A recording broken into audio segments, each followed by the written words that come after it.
Waverly Bernard Woodson Jr. was born on August 3rd, 1922, in Philadelphia, Pennsylvania, where his father worked as a mail carrier. After graduating from Overbrook High School, he began studying at Lincoln University in Oxford, Pennsylvania, where he was a pre-med student. But the entry of the United States into World War II put all that on hold. Hello and welcome to The Ultimate Sacrifice. I'm Louis Marsh, your host and senior pastor of River Church in Parker, Arizona. I'm glad that you're with us today. Hope that you are going to be moved and touched by this true story of American heroism in combat. This one's a little different. This is our final episode of official episode of our first season. We're going to be doing We're going to be doing a special series of episodes in December about men who won the Medal of Honor around Christmas, just to give it kind of a Christmas feel. So, having said all that, please watch this video. Please like and subscribe if you can, and let's get back to our story. Woodson enlisted in the United States Army on December 15th, 1942, alongside his younger brother Eugene. After scoring highly on an aptitude test, he joined the Anti-Aircraft Artillery Officer Candidate School, where he was only one of two African Americans. Before completing the course, Woodson was informed that he would not be able to be billeted in the United States Coast Artillery Corps due to his race. As a result, he was retrained as a combat medic and assigned to the 320th Barrage Balloon Battalion. Woodson underwent training at Camp Tyson, the United States Barrage Balloon Training Center in Paris, Tennessee, where he experienced segregation and discrimination. By the time of Operation Overlord, he held the rank of corporal. In advance of Operation Overlord, Woodson was deployed to England. On June 6, 1944, the 320th Barrage Balloon Battalion was the only African-American battalion to participate in the American landings at Normandy. Woodson was assigned to a landing craft tank, LCT-856, that was to land at Normandy in the early morning. While coming ashore at Omaha Beach as part of the third wave, Woodson's LCT hit a naval mine and lost power, drifting ashore with the tide. While drifting, the LCT was hit by an 88 shell, and Woodson suffered shrapnel injuries to his groin, inner thigh, and back. Upon swimming to the shore and having his wounds treated, Woodson and other medics set up a field dressing station under a rocky embankment by the German defensive position, which was designated WN61. We'll talk about that later, and began treating other wounded soldiers. Woodson worked continuously from 10 a.m. until 4 p.m. on the following day, while under intense artillery and small arms fire. During the 30 hours, he carried out procedures including setting limbs, removing bullets, bandaging wounds, applying sulfa powder, dispensing plasma, amputating a foot. After being relieved, Woodson was collecting bedding when he was alerted to 3 British soldiers having been submerged while leaving their LCT. Woodson provided artificial respiration to the 3 men, reviving them. Woodson was subsequently hospitalized due to his wounds. After 3 days on a hospital ship, he requested to be returned to the front. It's been estimated that Woodson's actions during the Battle of Normandy saved the lives of as many as 200 soldiers, both black and white. Woodson's commanding officer recommended him for a Distinguished Service Cross for his actions, but the office of General C.H. Lee, there's General Lee again, if you were watching some of our earlier episodes, you know who that guy was, determined that Woodson's actions warranted the greater honor of a Medal of Honor. United States Department of War Special Assistant to the Director, Phileo Nash, proposed that President Franklin D. Roosevelt give Woodson an award personally. Woodson ultimately received a Purple Heart.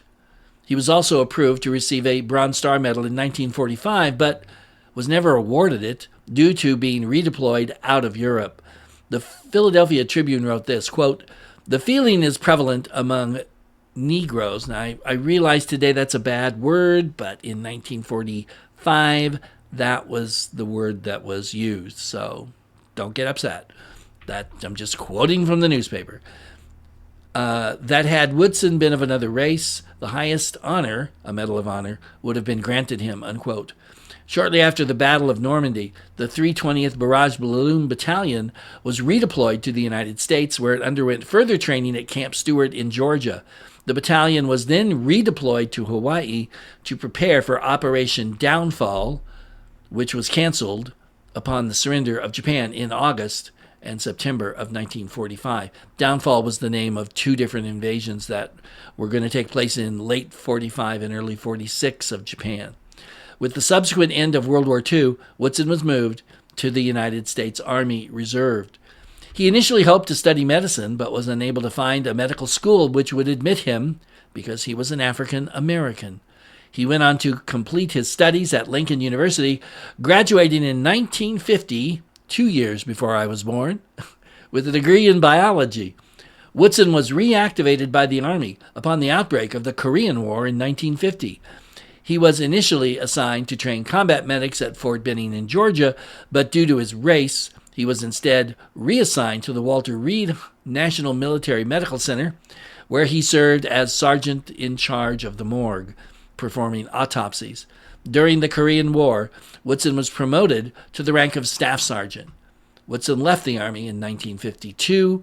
He married Joanne Catherine Snowden in the same year, and the couple had 2 daughters and 1 son. After leaving the Army, Woodson went on to work in the bacteriological department of the National Naval Medical Center in Bethesda, Maryland. In 1959, he began working in the clinical pathology department of the National Institutes of Health, also in Bethesda, where he supervised the staffing and operation of operating theaters and performing post-operative clinical procedures for open-heart surgery and other inpatient procedures. Woodson retired in 1980. In 1994, Woodson was one of 3 veterans invited to visit Normandy by the government of France to commemorate the 50th anniversary of the D-Day landings. He was presented there with a commemorative medallion. Woodson died on August 12, 2005, in the Wilson Healthcare Center at Gaithersburg, Maryland, at the age of 83. He was buried with military honors at grave 1172 in Arlington National Cemetery. His papers were donated to the Langston Hughes Memorial Liberty Special Collections at his alma mater, Lincoln University. Maryland Senator Chris Van Hollen and other lawmakers as well, and the family of Woodson, have all pushed for years for Woodson's actions to be recognized and for him to receive the Medal of Honor. They all say it's because of his race is the problem. Woodson's family and Van Hollen say they will continue calling for him to be awarded the Medal of Honor. And now stay tuned for some footnotes. Hello and welcome to Footnotes. I wanted to talk to you just briefly for a moment about this situation. This is similar to what we talked about 2 weeks ago, but the difference here is this is a man who has not yet been put up for a Medal of Honor, much less been awarded one. And there's, of course, a lot of discussion and some controversy about should he be, does he deserve it, whatever. And I just wanted to point out that this, too, is not unusual.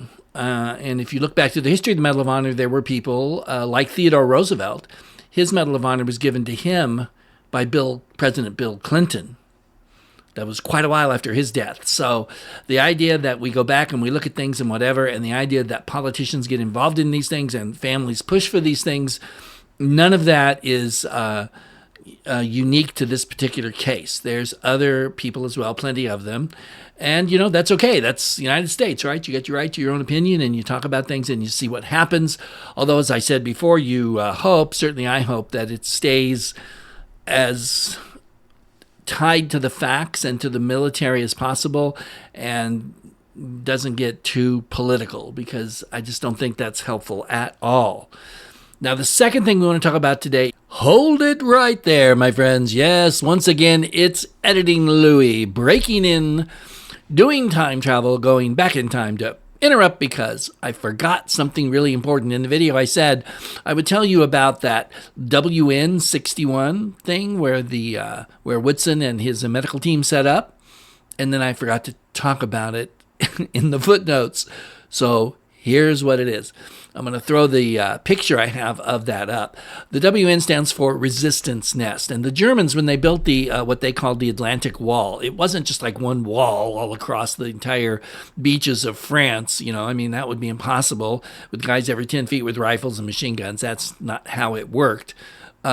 They would build things in small groups, and they developed these things called resistance nests, which you'd have guys up front, sure enough, riflemen, machine guns especially, in pillboxes and trenches and things like that.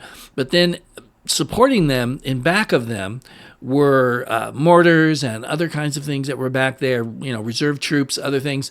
And it was designed to provide a defense in depth, not just, you know, you break through this little shallow line of men and you're through and you can do whatever you want. This was designed to defend in depth.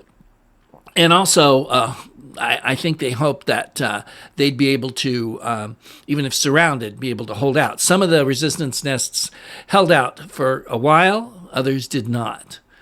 Now, so these were all over the place, and 61 was just happened to be the one that Woodson and his medical team set up against after it had been knocked out by the Americans. Now, here's the thing to think about these resistance nests. They were very cunningly designed. They were very carefully crafted. They took a huge toll of American lives. Lots of young American men died or were wounded. Many crippled for life because of those nests and their machine guns and the mortars and the supporting artillery. But here's the thing: the Germans spent who knows how much money, how many marks, how much time. They built the Atlantic Wall over years of work. They did their very best to develop something that would stop us cold. And yet, in the worst beach of the D-Day attacks, which was Omaha Beach, Bloody Omaha, we broke through that defense and moved on in, 6, 8, 10 hours, depending on, how you want to count it. I don't have the exact figure here, but that's the amazing thing. The amazing thing is that men with human ingenuity and guts and the bare minimum of weapons managed to overcome this and move on, which is why every American soldier on D-Day and every British soldier and every Canadian soldier and Poles and Free French and whoever else were there, as far as I'm concerned, they all deserve a medal, because that was an incredibly brutal battle, and like they all are. And in the end, all of that work the Germans did proved futile, which is the story of war itself. In the end, it's always futile. So think about that. And now I'm going to take you back to something that you really need to hear. So be sure and stay tuned and listen to this. And hopefully you won't be seeing Editing Louie again if I can keep from making these darn mistakes. This video is the end of the first season, or at least it was the end of the first season as I originally conceived it. But of course, when I originally conceived putting these shows on YouTube, I had a deal with the website where I was going to get a lot of traffic, and I expected our viewership to be a lot bigger than it is now, and it's pretty small. At the time of recording this, last week we had 10 views, so, that's not a lot, and we want a lot more, so I'm a little concerned about leaving this empty for too long. So here's what we're going to do. In November, I'm going to do 1 or 2 Tales from the Scrypt, and one of those will be, because I've had people bug me about this, so here we go. One of these is going to be the true story of the only woman to ever win the Medal of Honor, and why she is not listed today in any list of Medal of Honor winners that the government puts out. We're going to talk about that, so that ought to get you interested.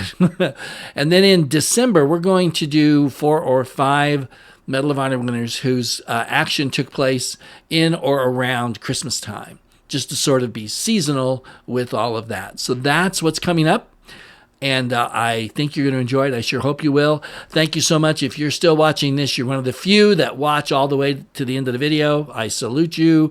Thank you very much. God bless you. Tell your friends about this. Give me a like and subscribe, and we'll see you next time.